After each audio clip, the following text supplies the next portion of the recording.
बात उस समय की जिस समय कैसे कैसे लोग आ करके हमारे और आपके बीच में गुरु भक्ति लोगों ने पेश किया। वही जो है महापुरुषों ने कहा इस घाट पे पहुंचो। सारा भेद इस घाट पे ही महापुरुषों ने लिखा। घाट में खेल ले मन खेला, घाट में खेल ले मन खेला, सकल पदार्थ घट ही माही हरसू हो जो मेला। घट में देवल घट में तीरथ घट में ज्योति सारे, बेगह या उलट घट माही बीते वर भी न्यारे। घट में भरो है मान सरोवर मोती चुगे मरालाप, घट में ऊंचा ध्यान सत्य का सोहंग सोहंग मालाप। घट में बिन सूरज उजियारा रात दिना तय सूझ है, अमृत भोजन भोग लगत है बिरला जल कोई बूझे। घट में पापी घट में तपसी घट में धर्मी जोगी, गुण अवगुण सब घट ही माही घट में वैद्य और रोगी। राम भक्ति घट ही में उपजे घट में प्रेम प्रकाशा, कहे सुखदेव चौथा पद घट ही माही जहाँ पहुंचा चरण है दासा। इसी घाट के अंदर घट में खेल ले मन खेला। गोस्वामी जी महाराज ने भी लिखा घट में नाच कूद रे भाई। इसी घाट के अंदर सब समाहित है। घट में खेल ले मन खेला, आए मन सारा खेल इस घाट के अंदर है। इस घाट के अंदर पहुंचकर सारे खेल तमाशे देख। सकल पदार्थ घटई माई हरिसु होए जो मेला। ओश माली का दरबार इस घाट में ही लगा हुआ है। इस घाट में ही वो हाट लगी हुई है। घट में पापी घट में धर्मी घट में तपसी जोगी, गुण अवगुण सब घट ही माई घट में वैद्य रोगी। घाट के अंदर सब कुछ है। फिर कह रहे कि घट में सारे तीज त्योहार, घट में पापी घट में धर्मी घट में तपसी जोगी, गुण अवगुण सब घट ही माई घट में वैद्य रोगी। राम भक्ति घट ही में उपजे घट में प्रेम प्रकाशा। इसी में प्रेम का भंडार है। इसी में सारे तीज त्योहार मनाए जा रहे हैं और हम और आप जो है बाहर घूम रहे हैं। सारे चीज़ों को गुरु महाराज ने समझाया। हुजूर महाराज सामंत सिंह जी महाराज, जो गुरु महाराज ने कहा बच्चा देखो, जब संत सदगुरु नामदान दे देते हैं, एक पल के लिए भी अपने भक्त से वो दूर नहीं होते हैं। जैसे माँ अपने मासूम बच्चे से बिल्कुल बेख्याल नहीं होती है, उसी तरह से गुरु अपने बच्चे से बिल्कुल बेख्याल नहीं होते हैं। हमेशा देख रेख करते रहते हमारा बच्चा कहाँ है, हमारे बच्चे को कोई तकलीफ ना हो जाए। जब नामदान दे लेते हैं तो हमेशा ख्याल में लगे रहते हैं। लेकिन हम हैं कि गुरु के तरफ ख्याल ही नहीं करते, दुनिया की तरफ आगे चले जा रहे हैं।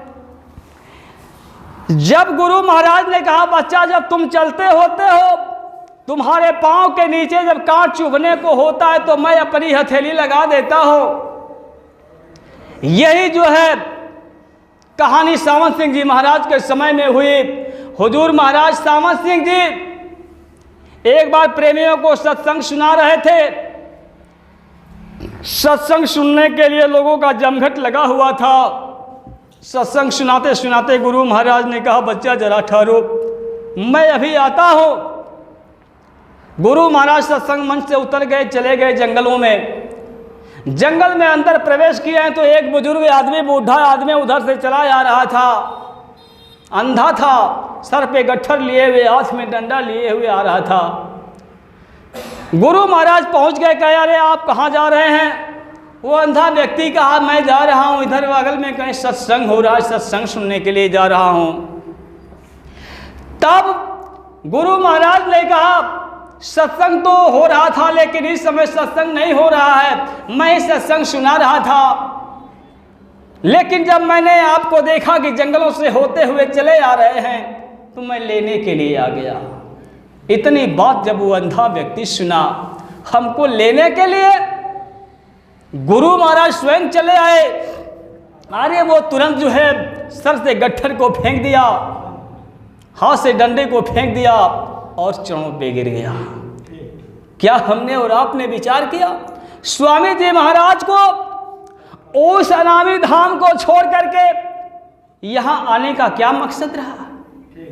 हमको और आपको लेने के लिए आए हुए हैं।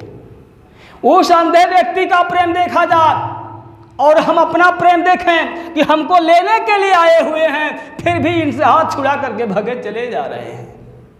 चरणों पे गिर गया वो अंधा व्यक्ति।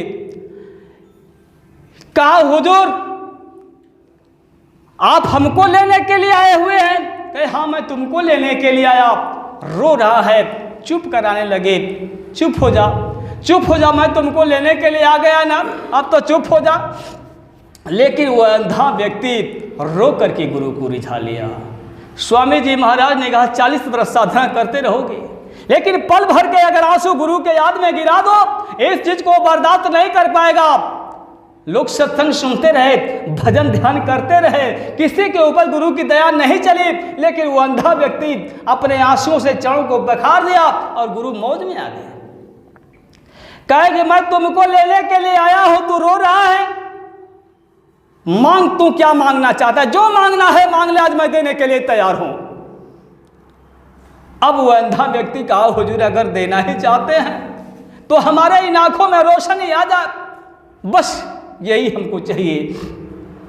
आंखों में रोशनी आ जाती है, भर नजरों से वह अंधा व्यक्ति गुरु का दर्शन दीदार करता है, वो प्रकाशवान चेहरा दिखाई देने लगा।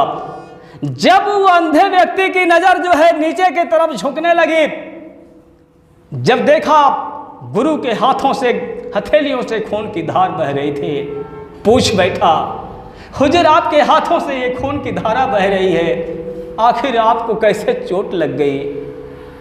रोते हुए पूछ रहा है। गुरु महाराज ने कहा बच्चा जब तू आ रहा था ना, जब जंगलों से होता हुआ चला आ रहा था, तुम्हारे आंखों में रोशनी नहीं थी, तुम्हारे पांव जो है कांटों पे पड़ना, जब हमको आभास हुआ मैं अपने हथेली को तुम्हारे पांव के नीचे लगा दिया करता था कि हमारे बच्चे के पांव में कांट न चुभ जान। इतनी बात जब वो अंधा व्यक्ति सुना, वो भी पागल हो गया। अरे गुरु महाराज हमारे लिए हमारे पांव के नीचे अपनी हथेली लगा करके अपने अंदर कांट चुभा लिया।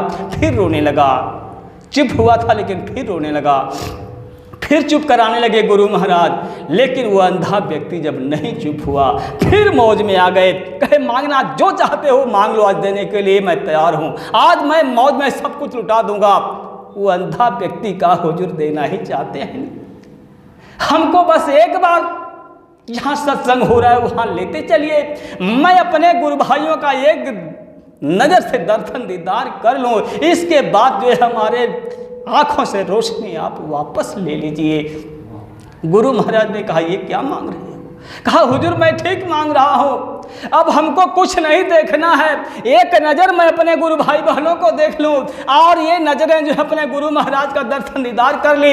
हमको अब अपने गुरु के सिवा इस दुनिया में किसी का दर्शन दीदार नहीं करना है, हमको कुछ भी नहीं देखना है, हमारी ये रोशनी वापस ले लीजिए। ये होती है गुरु भक्ति। और हम और आप ऐसी दुनिया के चक्कर में, मोह माया के चक्कर में, मान सम्मान के चक्कर में भगते चले जा रहे हैं।